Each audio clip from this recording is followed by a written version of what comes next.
At Yale Law School, Defense Department counsel Jay Johnson had come out last month and said that U.S. citizens do not enjoy immunity from extrajudicial killings, which is such an amazing statement.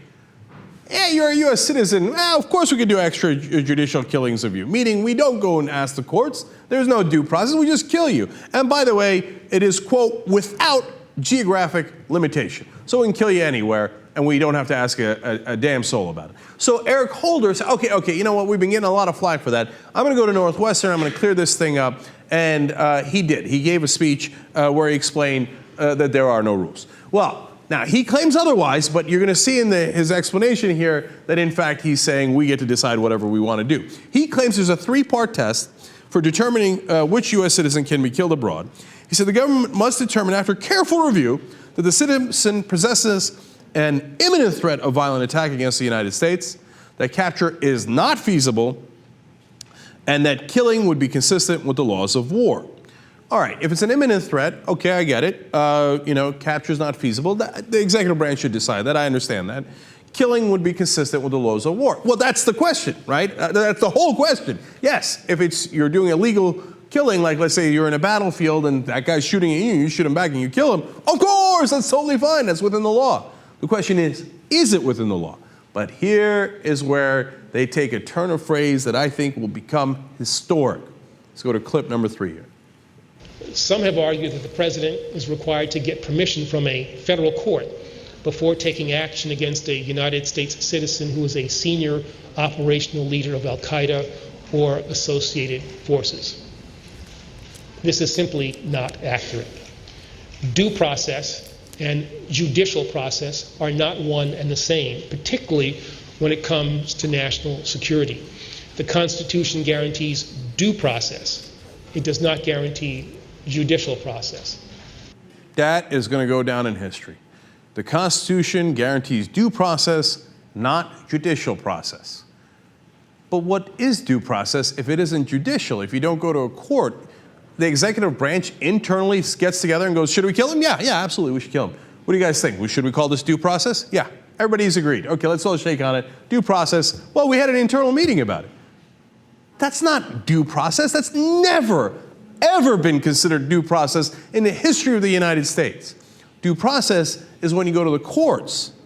When the executive branch goes to the other branch, the legislative branch, and says, hey, we have evidence on this guy. Hence, we'd like to deprive him of life or liberty or property. Put him in jail or maybe even execute him. Now they say, no, that's antiquated. That's judicial process. No, we've made up a new standard that the Obama administration. By the way, this is worse than anything the Bush administration did. You have to keep it real. Now, the Bush administration did torture, the Obama administration does not. That's definitely true. You should give the Obama administration credit for that. But when it comes to extrajudicial killings, and now a new interpretation of the Constitution where due process is a bunch of guys in the executive branch getting together saying, should we kill somebody? Yeah, let's go ahead and kill him.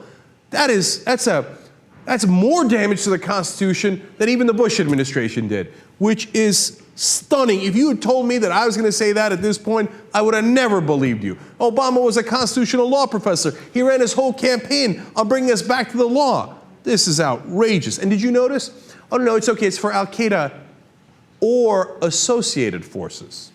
What happens to be associated with al-Qaeda? Guess what? That's also an executive branch decision. So the CIA and the Department of Justice, if they get involved, and the military can look around and go, oh yeah, are they associated forces? Yeah, let's go ahead and give that guy due process. In other words, drop a drone on his head.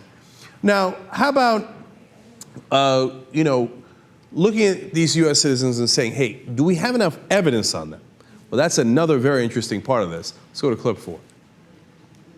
The unfortunate reality is that our nation will likely continue to face terrorist threats that at times originate with our own citizens.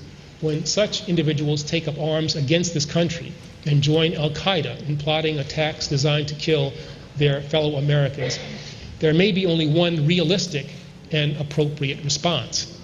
We must take steps to stop them in full accordance with the Constitution.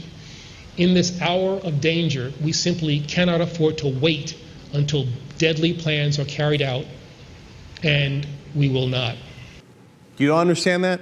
In this hour of danger, we cannot afford to wait until their plans are actually carried out. Now, nobody's saying, hey, you know what? If you got evidence on the guy, let him do the bombing anyway. Of course not. Nobody would say that.